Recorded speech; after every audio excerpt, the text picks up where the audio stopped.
Ndao am'izay ary resahana le hoe ohatrohatry ny ahoana ny vidim-piainana aty Etazonia satria betsaka le nanontany isika tao amin'ny hafatra miafina tao hoe ohatrohatry ny ahoana izay. Misy koa ny manao fifampitahana hoe tsaratsara kokoa hoe ny miaina any Etazonia sa any Eoropa sa any Kanada sy ohatrohatran'izany. De misy ray aman-dren'ny mpianatra be koa manaraka ny pejy sy mijerijery ny vidéo alefako eto hoe ny zanako mianatra any de tiako fantatra hoe ohatrohatry ny ahoana ny budgeting zany mila hay tsara zany. De raha mandeha eo amin'ny internet tsika be da be ny ino ty izy ty information ao zany fa za zany anisan'ny nanana an'izay traikefa zay hoe mianatra aloha de aveo tsy nianatra intsony indray fa niasa foana indray de manana an'izay traikefa zay ohatra ny ahoana ny vidim-piainana sy fomba hiatrehana an'le fiainana mampianatra sy amin'ny maha hoe olona tsy mianatra fa juste hoe miasa fotsiny. De eto zany tiako hovaliana teny zao le hoe mora ve ny fiainana aty Etazonia par rapport amin'ny hafa zany. Aty Etazonia ny olona manana diplôma tsy very mandeha zany. De ny olona manana an'le permanent residency sy efa manana ny zo-pirenena mazava ho azy. Fa raha ohatra ianao zany efa manana ny zo-pirenena de tsy ilaina le permanent residency, fa raha manana an'le permanent residency ianao sy manana diplôma, tsisy atahoranao ny resaka vidim-piainana satria ianao mahita asa tsara foana. Fa ny olana fotsiny raha mbola mpianatra ianao, raha mbola hoe resaka visa-na étudiant no entinao miady mitady asa sy ny sisa sy ny sisa, eo no tena sarotra. De tsy idirantsika lalina aloha zay fa mahafantatra an'le vidim-piainana zany satria be da be ny te hahafantatra aloha zany e. De zavatra anankiray tiako atsofoka ao an-tsaintsika koa hoe tsy mitovy daholo ny vidim-piainana na état anankiray na sitety anankiray ary de tsy mitovy daholo ny vidim-piainana. En général aloha zany ny city na ny hoe reny renivohim-paritany ngeza be reny, New York, Denver ohatrany, Salt Lake City, LA, Seattle, Miami, Dallas, Houston, reny rehefa city ngeza zany reny malazalaza hitantsika any amin'ny film sy série reny reny en général lafolafo foana ny vidim-piainana. De ao amin'ny sitety anankiray na état anankiray misy karazana vidim-piainana be da be ao. Aty Colorado zao Denver mandeha 30 minutes miala any Denver ianao de efa hafa indray ny vidim-piainana. De entiko hanazavazavana sy mba hanaovantsika tsirairay avy analyse sy budgeting zany de hiteny amintsika hoe inona avy ireo zavatra tsy maintsy amoahanao vola am-paosy zany raha ohatra ka hoe miaina aty Etazonia ianao en tant que mpianatra sy en tant que hoe efa manana anton'asa tsara zany. De ny voalohany resaka trano. Ao amin'ny resaka trano misy zavatra be da be hofa-trano raha ohatra ianao mpianatra aloha zany de manofa trano no idéal fa ianao tsy hahavity trano mihitsy satria ny trano aty de plus ny any amin'ny $300,000 any daholo.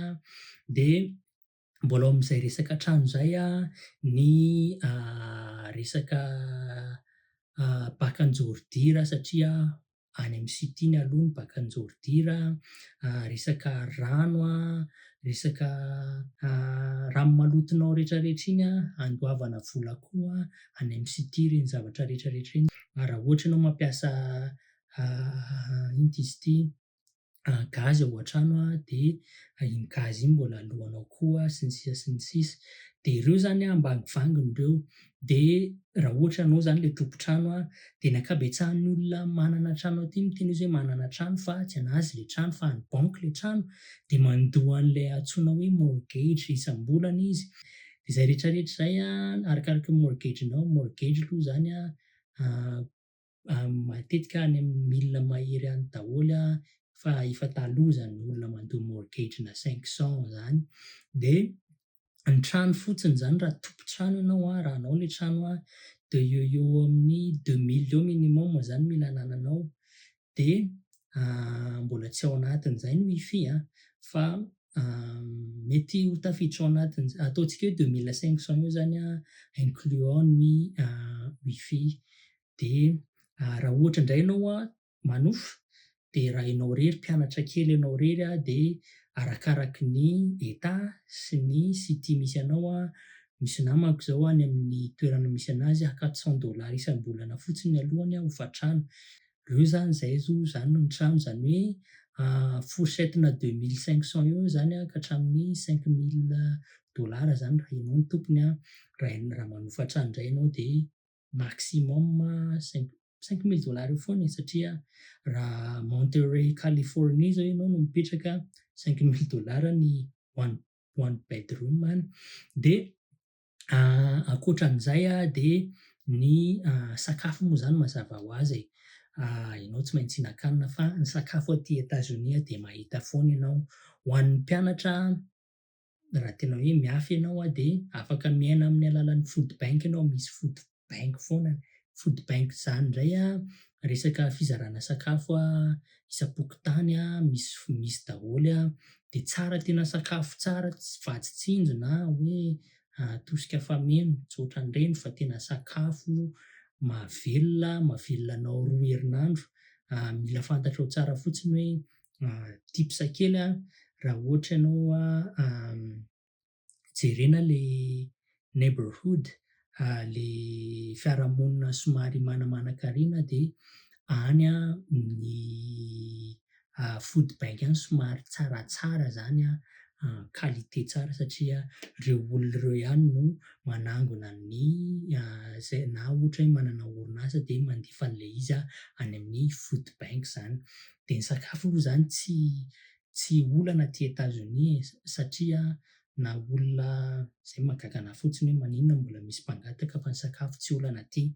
De fa afaka manao budget-na 250 ianao raha olona iray, raha olona famille manan-janaka 2 sy mpivady de minimum 500 isam-bolana zany sakafo fotsiny. Mbola tsy ao anatin'izay ny kojakojan-dakozia, savony sy ny sisa sy ny sisa. De any amin'ny mitifitra any amin'ny $700 isam-bolana any zany ianao. Fa anankiray tsy maintsy ialanao vola paosy de ny resaka transport zany. Transport io arakaraka, na ianao manana ny tôbilanao manokana na ianao mandeha bus manao transport public. Misy état tena tsisy transport public, cité toerana tsisy transport public fa na ianao mandeha bisikileta na mandeha Uber zay lafo de zay. Fa ho an'ny mpianatra aloha zany tsaratsara manana trano akaikin'le université de tsy mila mandeha bisikileta, tsy mila mandeha tomobila na Uber koa fa mandeha tongotra. Zay zany tips kely ho an'ny mpianatra. Fa mila manana budget any amin'ny minimum $2000 any ianao zany arakaraky ny goût-nao moa zany satria ny ankabetsahan'ny olona aty mividy tôbila lafo zareo de aloha isam-bolana koa iny zany. De ny financement an'iny mety any amin'ny 800 any minimum. Ho an'ny mpianatra aloha zany de aleo mividy tôbila kely raha ohatra te hanana tôbila mafy de aleo mividy tômôbila any amin'le $1000, 1500, misy tsara 1500 fa misy réparation kely tsy maintsy atao. Tôbila tsy de misy réparation any amin'ny $8000, $10000 any farany ambany zany arakaraky le toerana koa zany io. De zay zany mila ataonao an-tsaina, mila budgetevanao ao zany zay hoe ny transport somary lafolafo kokoa ny transport raha ohatra ka hoe manana tôbila na mandeha bus ianao ianao zany tsy maintsy andeha bus foana. De nefa ianao ray voyage lavitra am'izay tsy manana tôbila ianao de tsy maintsy andeha avion. Bus lavitra koa aty mandreraka. De fa raha ataoko en général aloha zany De minimum mila manana budget-na $120 eo ianao raha andeha bus hivezivezy eo amin'ny toerana misy anao. Raha manana tômôbila indray ianao de $90 aloha zany lasantsy fotsiny isam-bolana n'aiza n'aiza zany misy anao de zay zany minimum lasantsy isam-bolana satria mety zay foana aloha zany tena moyenne e. De maintenance-n'ny tômôbila iny arakaraka le tômôbilanao, raha tômôbila vaovao be tsy andany ohatran'ny $1000 isan-taona ianao isan-taona hozy de ankoatran'izay ny zavatra tena tsy maintsy miala aminao de telefaonina, tsy ho le wifi fa telefaonina aty isam-bolana zany no alohanao le telefaonina, tsy ohatran'ny any amin'ny tanàna hoe manana puce fotsiny ianao de mividy crédit misy any ny olona manao prepaid, zay moa zany le fataon'ny olona fa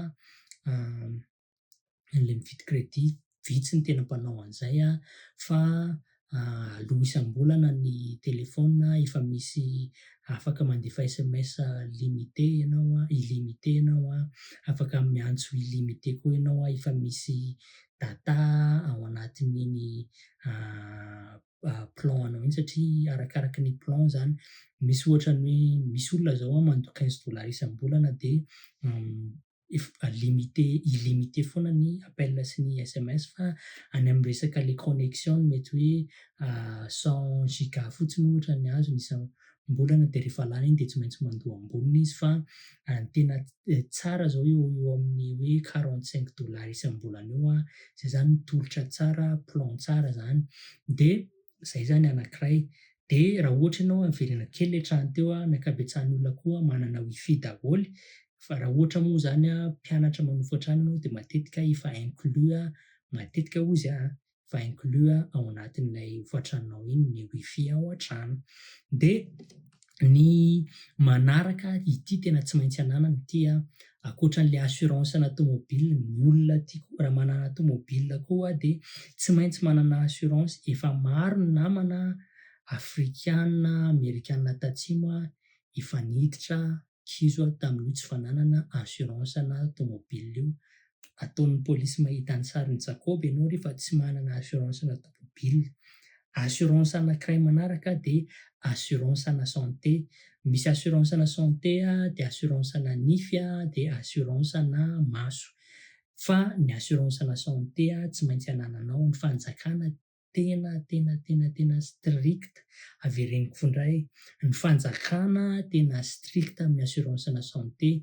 Ho an'ny mpianatra, ny assurance-na santé afaka asorin'ny fanjakana aminao iny visa-nao iny raha tsy manana assurance santé ianao mihoatra ny 3 volana na enim-bolana mbola afaka verifieko tsara zay fa tsy maintsy manana assurance-na santé ianao. Ny école koa tsy anaiky mihitsiny raha hoe tsy manana assurance-na santé ianao. De ny assurance-na santé moa zany arakaraka ny $70 zao ny tsaratsara satria ny mpianatra aloha zany ny olona mpianatra mpivahiny de tsy manana accès ana Medicaid sy Medicare fa reny ho an'ny olona manana zo-pirenena na olona manana permanent residency de mety tsy maintsy mandoa betsabetsaka kokoa. Reny olona reny nefany mbola condition be koa vao mahazo an'le discount zany le mandoa ohatrany hoe $15 na tsy mandoa mihitsiny aza. Fa zay aloha zany mbola ho an'ny olona zay manana permanent residency na olona mizaka ny zo-pirenena. Reo zany no tena tsy maintsy ananana ireo zavatra noteneniko tany aloha teo rehetrarehetra reo avereniko hoe hofantrano, sakafo, assurance de vie, assurance santé sy assurance-na tômôbila. Reto roa reto tena tsindriako tsara fa reo mampidi-kizo be reo raha vao tsy ananana assurance reo. De ny ankoatran'izay zany afaka manao saving ianao misy koa ohatran'ny hoe ny appartement-nao le ao amin'le toerana mifanao trano tsy misy fanasana lamba de mandeha manasa lamba any amin'ny toerana manokana hanasana lamba tandremo tratran'ny tompo-trano manasa lamba ao an-trano any amin'ny ino ty izy ity any amin'ny baignoire any fa mandoha vola, aty zany régulariser daholo ny zavatra, izay ny zavatra tena hoe nianarana taty, tsy kiva zatra an'le mandeha ho azy sy ohatran'izany. De reo zany tena zavatra mila budget itiavanao zany na ianao hianatra na ianao hifindra monina aty États-Unis. De zavatra anankiray tiako tsindriana koa satria betsaka ny manontany hoe tokony ohatrohatry ny ahoana ny vola ilaina karama tsara zany raha ohatra hoe te hiaina tsara aty États-Unis. Ny seuil de pauvreté aty États-Unis zany de arakaraky ny state misy zao ohatrany hoe $45,000 isan-taona ny karaman'olona anankiray raha ohatra hoe izy irery de efa eo zany izy no afaka considerena hoe tsy mahantra intsony. Raha izy irery zany manana $45,000 isan-taona de efa tany amin'ny état anisanay taloha zay fa arakaraka. Raha ohatra ianao mikarama any amin'ny hoe $55,000 isan-taona de efa afaka miaina tsara ianao. Reo zavatra rehetrarehetra noteneniko tany aloha teo reo efa tena afaka hiainanao tsara. De amin'ny manaraka afaka manontany eo tsika eto amin'ny commenty na comment eo ambany eo na amin'ny hafatra miafina ny mombamomba an'izay rehetrarehetra fa zay aloha zany no androany azona atolotra androany. De aza adino ny manaraka ny page ho an'izay tsy mahafantatra de manazavazava ny fiainana aty États-Unis, manorinoro fika ahafahanao maka aty États-Unis na mianatra na mila ravinahitra mifindra monina sy ny sisa resaka visa, tips sy ohatran'izany de zay no ataoko eto amin'ity page ity. Zay ary fa de amin'ny manaraka indray, maso to.